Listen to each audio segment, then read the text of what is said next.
Hi everybody, it's Jennifer McCreath. June 9th, 2022. I'm going to talk about something I know a lot about. Access to Information and Protection of Privacy Act. The Newfoundland Labrador Act. I used to work in the field, and I've had several job interviews recently in that field and finished runner-up in many competitions. There's an issue in the news. There's I guess some sort of a report about workplace harassment and bullying in the Office of the Chief Electoral Office. And I gather a report. Someone filed a complaint with the Office of the Citizens Representative, and they did up a report and sent it to the Speaker of the House. And for some reason, the Premier and the Speaker want to send this to the Privacy Commissioner to review prior to having the document released to the public. The Privacy Commissioner says, no, that's out of the scope of my job. So what I'm going to do right now is show you the process for how ATIP works. Every government body that falls under the ATIP Act has an ATIP coordinator. This is your person, your go-to person in your either department, your branch, your unit, whatever you want to call it, your office. That is the person who, one, gives you advice and guidance on how to comply with the ATIP Act, and two, that is the person that takes the lead on accepting ATIP requests and processing them. So if someone in the House of Assembly, specifically the Premier or the Speaker, needs ATIP advice, what they need to do is go to Google and type in ATIP Coordinator Newfoundland, and then you're going to find this lovely little website, the Government of Newfoundland and Labrador's ATIP Coordinator's website. And we're going to wait for it to load because it's a little bit slow here. So let's see here now. Is it a healthcare body? No. Government department? No. Is it an agency? No. Is it an education body? Is it a municipality? For the House of Assembly and statutory bodies, guess what? The House of Assembly is part of the House of Assembly and statutory bodies. Guess what? So is the Office of the Citizens Representative. And so is the Office of the Chief Electoral Officer. So I'm going to click this one. And it's going to open up a PDF that's been here on this website for more than 10 years, as long as ATIP Act has existed. So we're going to go and see who the ATIP coordinators are.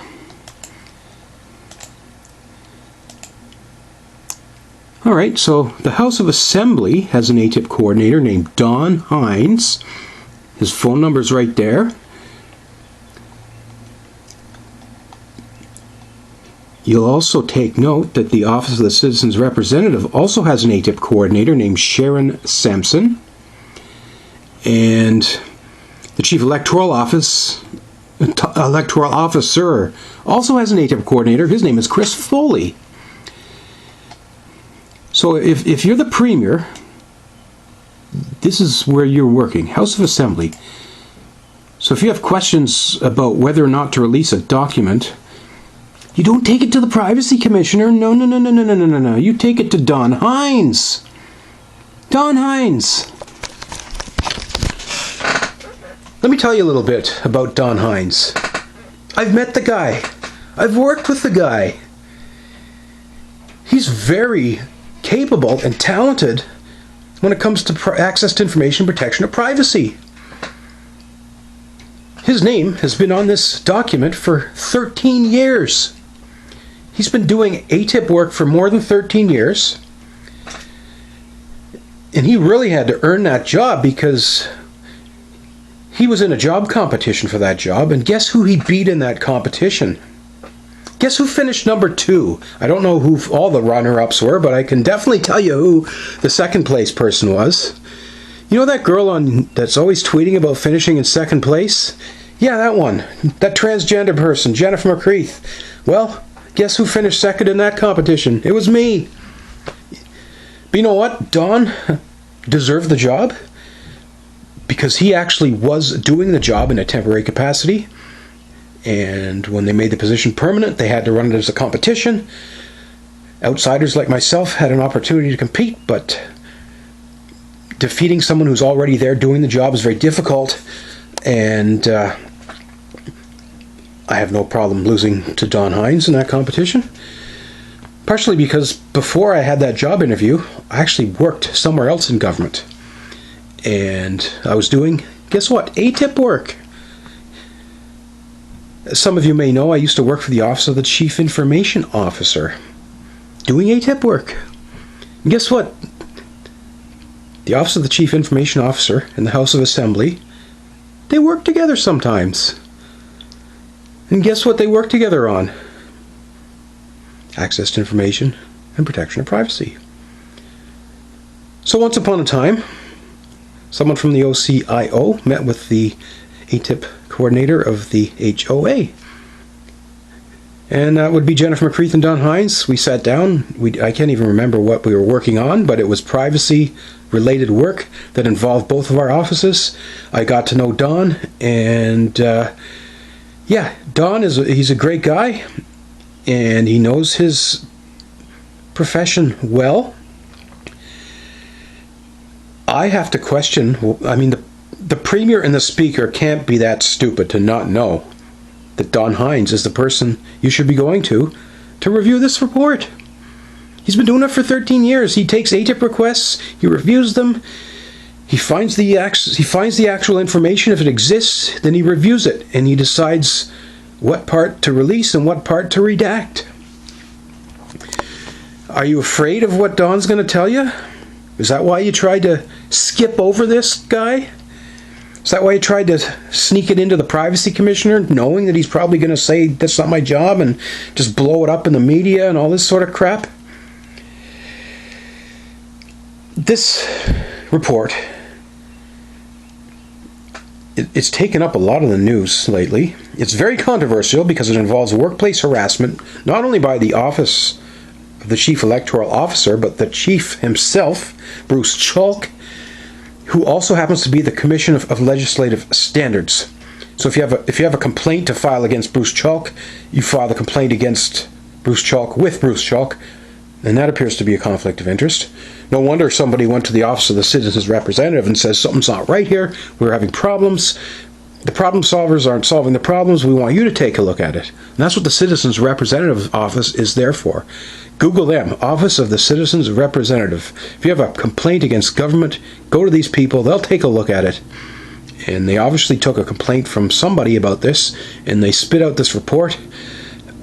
And for some reason the report has not been made public.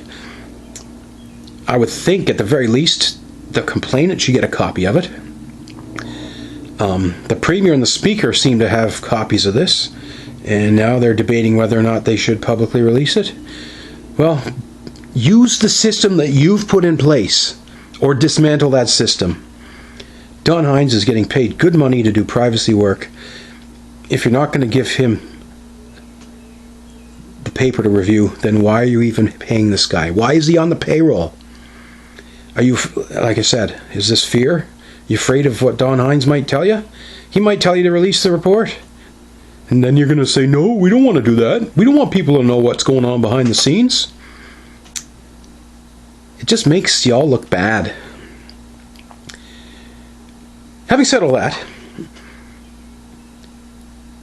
I'd be quite happy, for a fee, to take a leave of absence from my current job and take on a contract as a privacy analyst. Let me look at the report. I'll tell you what to redact. I'll tell you what not to redact. And take it from me, a privacy professional, someone who's been in the business.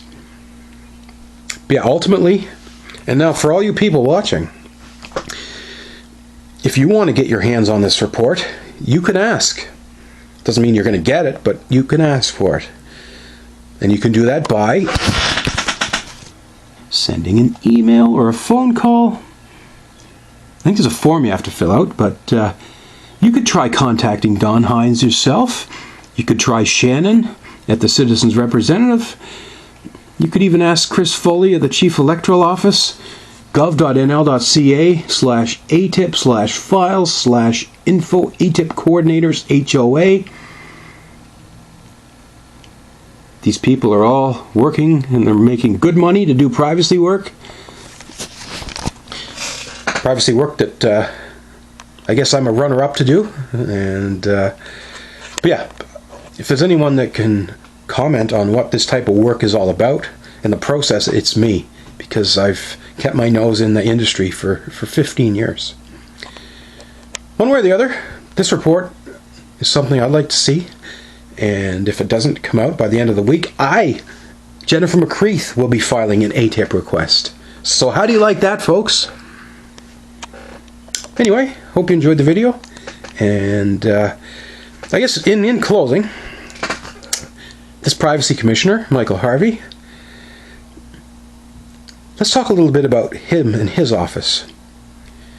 He's the guy you go to if you have a complaint against one of these people. If you file an ATIP request and Don Hines or Sean Murray or Shannon Sampson or any of these people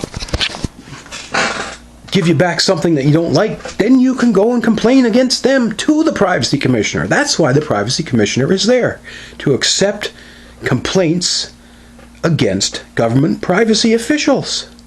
I know it's confusing, but it really isn't. Once you understand how it works, the system's there, it makes sense.